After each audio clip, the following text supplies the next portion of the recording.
What's up, guys? Mariano here with Untamed Dog Co, as well as a co-host of the Dog Trainers podcast, and I decided to start a series of e-collar reviews. So I figured what better unit to start with than the one that I started training with almost a decade ago, and that's the Mini Educator ET-300 from ecollar Technologies, right? The little stopwatch with the smiley face in it. I'm starting with this unit because I'm competent with it enough to explain to you the one dog version of it, the two dog version of it, how it competes against other units in its price point from other manufacturers, as well as what I think could be improved with this unit to make it an absolute 10 out of 10, okay? So first things first, technical specifications are, this thing will run you $199 if you're buying a one dog version. They do sell it as a two dog version, which has two collars in it. Its range is rated at a half mile, which is decent. It's rated as IP68 waterproof, IP being the ingress protection rating.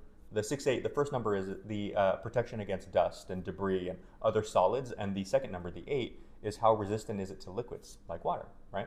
So IP68, that's pretty good. That's about on par with most like more rugged built cell phones, like maybe an older Nokia or something like that.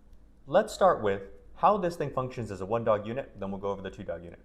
So it's got a total of 5 buttons on this remote. It's got the 2 stim buttons here. They have S's etched into them because S stands for stim. On the other side, it's got a T button. It's got 2 different functions, one for tone and one for vibration, but they call it tap because it like mer, mer, mer, so they have it as a T.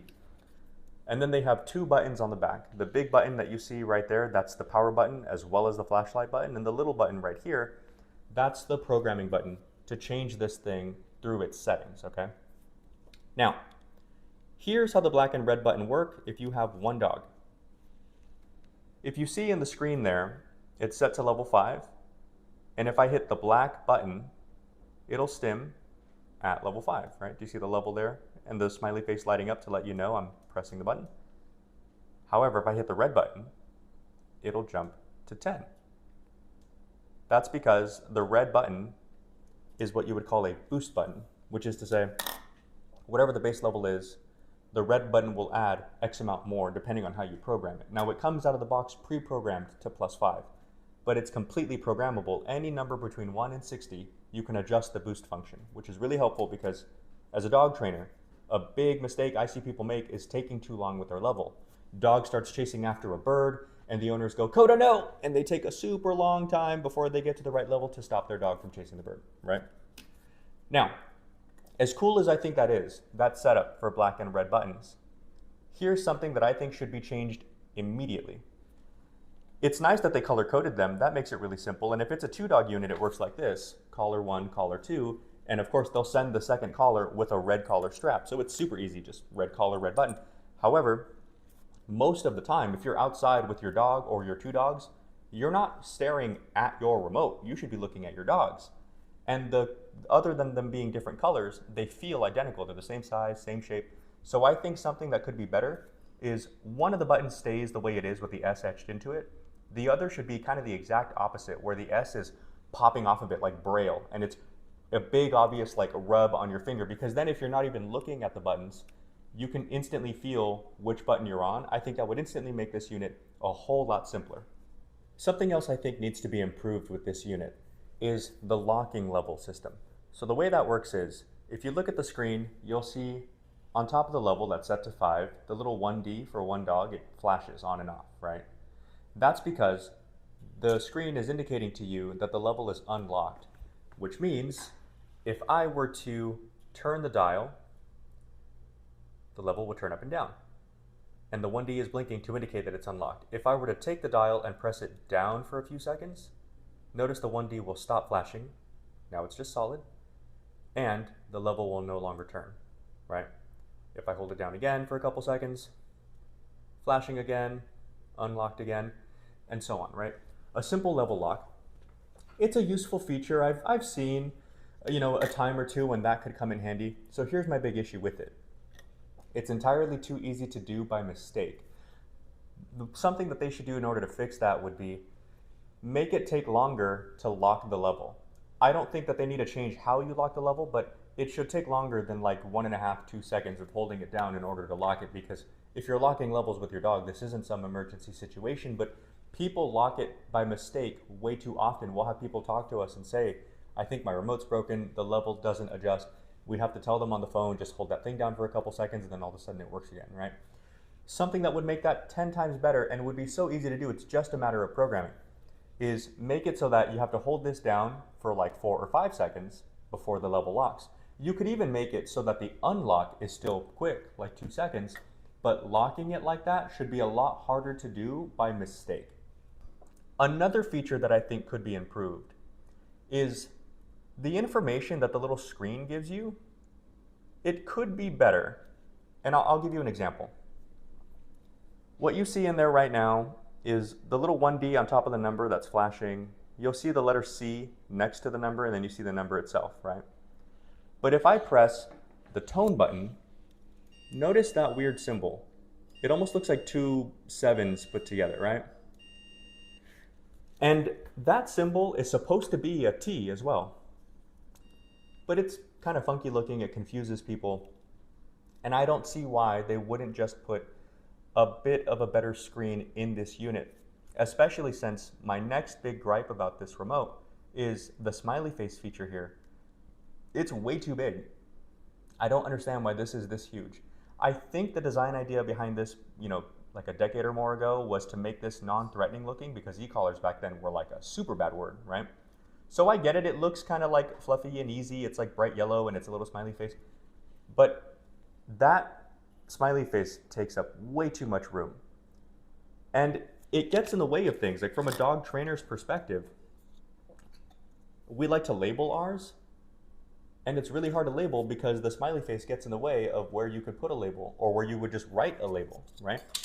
So I think that the smiley face should either be moved altogether or made a lot smaller. That way the screen would have more space for a bigger, better screen without making the remote any larger. I think that would make things a ton easier, okay? Now, one more gripe that I have with this thing is it has a flashlight option, which is very cool. Not a lot of e-collars in the $200 price point have flashlight, so that's a really great plus. I like it. And it's got options for blinking as well as solid.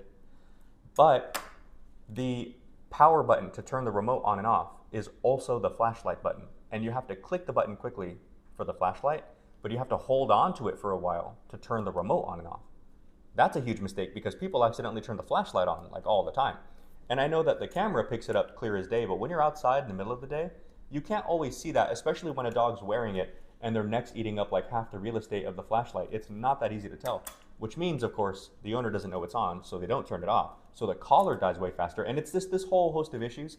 They need to move this button so that the flashlight button and the power button are 2 separate buttons. That would be an instant improvement. Now the final one is its little charging port down here. If you guys can see that, that corresponds with their proprietary charger. It's 2024, it's almost 2025. This needs to be USB Type-C like a year and a half ago. The fact that these proprietary chargers are still the standard for e-collar tech is a really bad look when Dogtra and lots of other companies are moving to like USB-C and things that are much more universal. And I say that for a couple reasons, but the primary one being just ease of use.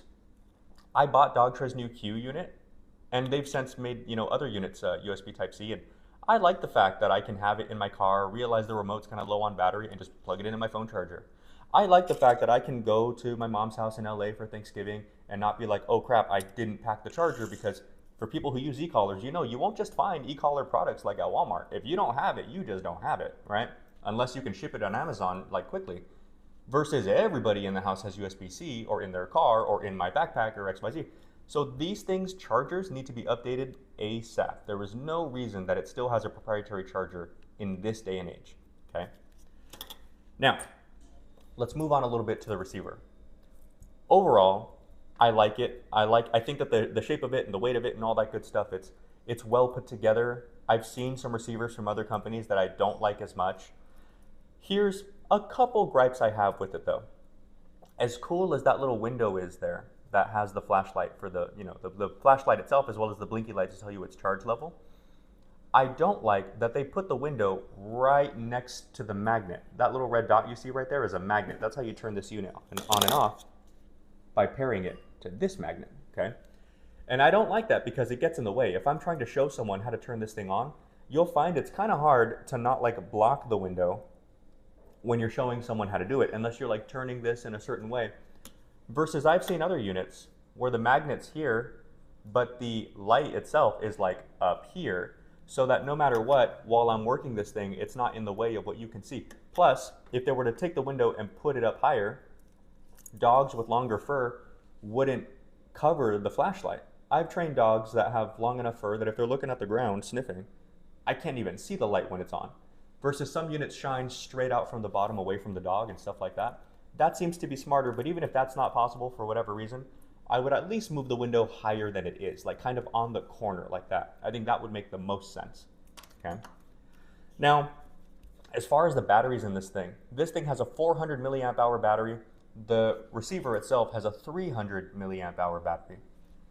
The remote has a good battery life. This, I think, could be a bit better. If it's not possible to make the battery life much better without making the casing much bigger, then fine, I get it. But if it is, I would like to see this a bit better in terms of battery performance, even if it was like 320 milliamp hours. I think that would make a bigger improvement than it might sound on paper, okay?